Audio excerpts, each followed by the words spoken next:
maybe somebody from Legacy Motor Club will get up there and surprise some people. Now, let's talk about that team. Obviously, as Jackson mentioned, a manufacturer switch in the offseason from Chevrolet over to Toyota. Jimmie Johnson is the first Hall of Fame member for NASCAR to qualify for the Daytona 500 post-induction.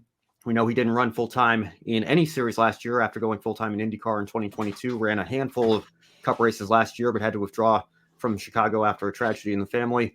Last year's first year as a Legacy Motor Club co-owner with Richard Petty was pretty forgettable, all things considered. Now the team is looking to take a step forward with Toyota, and Jones, Nemechek, and Johnson are 3 cars strong in the field for Legacy MC. So, Joe, what would a good day for this team look like? And does Johnson in particular need a strong race to feel like a rebound from last year and, let's be honest, the last several years of his career?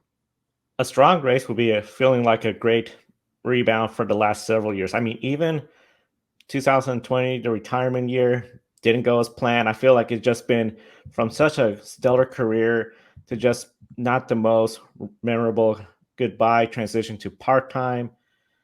Last year, a lot of hype. As soon as they announced they were switching to it, it just seemed the support from Chevrolet was completely gone. I think if he could get a good run, honestly, this is going to sound weird to say, if he could finish in the top 10, I think he's going to see that as a good day. I never thought we'd be saying Jimmie Johnson wants a 10th place finish and call it a good day, but where they've been through, and as a team and organization, that could build a momentum for, okay, we got Atlanta next weekend, we could win there. If they could get another strong performance, now it's a mile and a half. Toyotas are pretty good, and honestly, if Legacy Motorsports were to get a win in the next 2 race weekends, I think Toyota will really be like, okay, you're in the playoffs. We're going to really help you out now. So I think this is a big opportunity for Legacy and Jimmie Johnson. Yeah, not that Jimmie Johnson has anything to prove. I think he's some drafting help for Toyota, he's some drafting help for Legacy Motor Club. I think he's there to have a good time.